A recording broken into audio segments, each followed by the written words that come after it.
জাকের পার্টির মাধ্যমে এই দেশকে কল্যাণ রাষ্ট্রে পরিণত করার রূপকার হলেন জাকের পার্টির মহামান্য চেয়ারম্যান মহোদয়।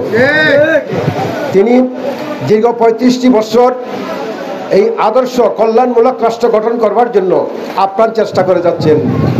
আজকের এই যে দুর্যোগের গণঘটা, এই দুর্যোগের গণঘটায় জাকের পার্টির যে উদ্দেশ্য, জাকের পার্টির যে কী কর্ম, সেইটা ঘরে ঘরে পৌঁছে দেওয়ার জন্য আজকে মহামান্য চেয়ারম্যান মহোদয় সারা দেশব্যাপী আপনার ইউনিয়ন এবং ওয়ার্ডের জনসভার করার জন্য হুকুম করছেন। গতকালকে ছিল প্রথম দিনেই সারা বাংলাদেশে এই জাকের পার্টির প্রতি একটা বিশাল আলোড়ন সৃষ্টি হয়ে গেছে। আমাদের এই ২০ তারিখ থেকে গতকালকে থেকে ৩১ তারিখ পর্যন্ত আমাদের অনুষ্ঠান চলবে।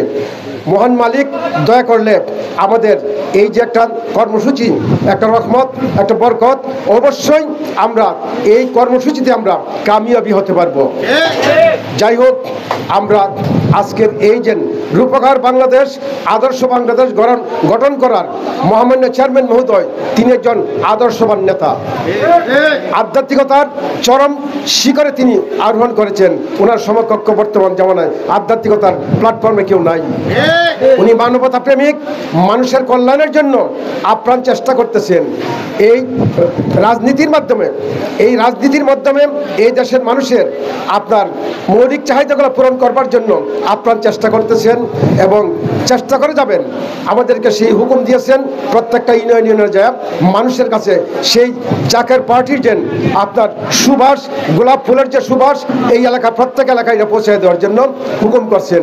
সেই প্রেক্ষিতে আজকের এই অনুষ্ঠানে আমি এলাকার সবাইকে জাকের পার্টির এই গোলাপ ফুলের সুবাস গ্রহণ করার জন্য, জাকের পার্টিতে আসার জন্য সবাইকে আমি অনুরোধ জানাচ্ছি।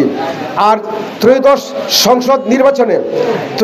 জাতীয় সংসদ নির্বাচনে জাকের পার্টির মহামান্য চেয়ারম্যান মহোদয় আহ্বান করছেন সংসদীয় প্রার্থী নির্বাচন করবার জন্য। আমি আমার জেলার সভাপতি সাহেবের মাধ্যমে ওনার হুকুম মোতাবেক আমি দরখাস্ত করছি, আমি যেন চেয়ারম্যান মহোদয়ের সেই হুকুমগুলা কেন্দ্র আটপাড়া উপজেলায় যাতে ঘরে ঘরে সেই জাকের পার্টির দাওয়াত পৌঁছাইতে পারি, সেই দয়া ভিক্ষা চাইতেছি। এবং প্রত্যেক এলাকায় এই জাকের পার্টির দাওয়াত প্রত্যেকের কাছে আপনারা পৌঁছাই দিয়ে দিবেন। সময় অত্যন্ত কম, সবারই সুস্বাস্থ্য কামনা করতেছি। এই এলাকায় পার্শ্ববর্তী এলাকায় যারা আছেন, মাইকের আওয়াজ শুনতেছেন, জাকের পার্টির পক্ষ থেকে আপনাদের সবাইকে সালাম, আসসালামু আলাইকুম। আপনারা জাকের পার্টিতে অংশগ্রহণ করুন। জাকের পার্টিতে আসুন, একবার জাকের পার্টিতে আইসা জাকের পার্টির সরকারকে আপনারা ক্ষমতায় নেন, দেখেন জাকের পার্টি এই দেশের বোকা ডাঙ্গা মানুষের জন্য কি করতে পারে। এই বলে আমি আমার বক্তব্য শেষ করলাম। আসসালামু আলাইকুম ওয়া রাহমাতুল্লাহি ওয়া বারাকাতুহু।